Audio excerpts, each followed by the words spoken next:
देख रहे हैं मी6 न्यूज।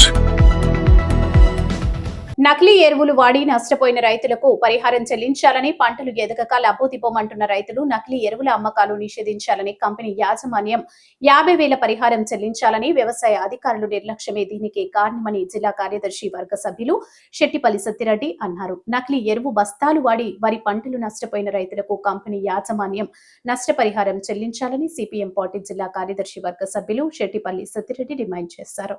ఈ సందర్భంగా వారు మాట్లాడుతూ బుధవారం మండలంలోని గౌరయ్యపల్లిలో భూమి ఆగ్రో కంపెనీ భూరాబ్ అనే నకిలీ ఎరువు బస్తాలు వాడిన వరి పంట పొలాలను పరిశీలించారు. ఈ సందర్భంగా సత్తిరెడ్డి మాట్లాడుతూ వ్యవసాయ అధికారుల పర్యవేక్షణ లోపంతోనే నకిలీ కంపెనీల ఎరువు బస్తాల దందా గ్రామాల్లో కొనసాగుతుందని తెలిపారు. అధిక లాభాల కోసం ఫర్టిలైజర్ షాపుల యజమానులు ఈ ఎరువులను రైతులకు అంటగడుతున్నారని చెప్పారు. ఈ ఎరువులు వాడిన వరి పంటలు ఎదగక రైతులు అనేక ఆవేదన చెందుతూ ఉన్న వ్యవసాయ అధికారులు పట్టించుకోవడం లేదని మండిపడ్డారు. గౌరయ్యపల్లిలో కొయ్యడ శ్రీనివాస్ వరి పొలంలో నకిలీ ఎరువులు వాడిన వరి పంట ఎదగడం లేదని, పెలుకలు రావడం లేదని తెలిపారు. ఈ ఎరువులు వాడిన రైతులు మండల వ్యాప్తంగా ఉన్నారని, వాళ్లకు కంపెనీ యాజమాన్యం ఎకరాకి 50,000 నష్టపరిహారం చెల్లించాలని డిమాండ్ చేశారు.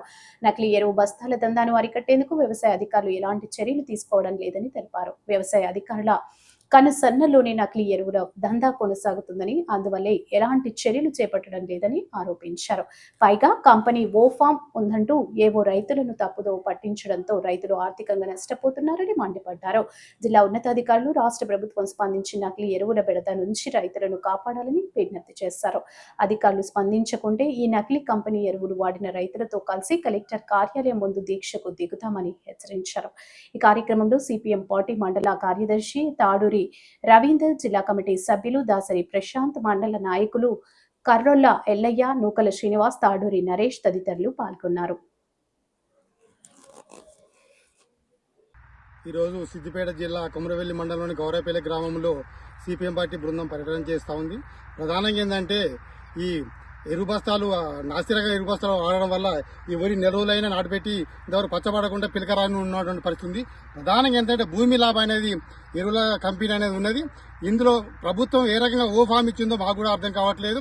వీళ్ళకి ఓ ఫామ్ ఇచ్చిన పేరు మీద అన్ని అడ్డమైన మందులు తీసుకొచ్చి ఇక్కడున్న కంపెనీ షాపుల వాళ్ళు అధిక లాభాలకు అంటే 600, పోయిన సంవత్సరం 600-700 అమ్మిన మందు బస్తాలు ఈ రోజు మంచి ఎరువుల కంపెనీలు కొరత సృష్టించి అవి దొరకకుండా చేసి ఈ మందు బస్తాలు రైతులకు అండగట్టడం వల్ల రైతులు మోసపోయి ఈ రోజు ఒక్కొక్కరు ఎకరానికి 40,000, 50,000 పెట్టుబడి పెట్టినటువంటి పరిస్థితి. దున్నుకాలు, నాట్లు ఇవన్నీ కలుపుకుంటే ఈ నష్టపోవడం వల్ల రైతులు చాలా దిక్కుదిన పరిస్థితిలో ఉన్నారు.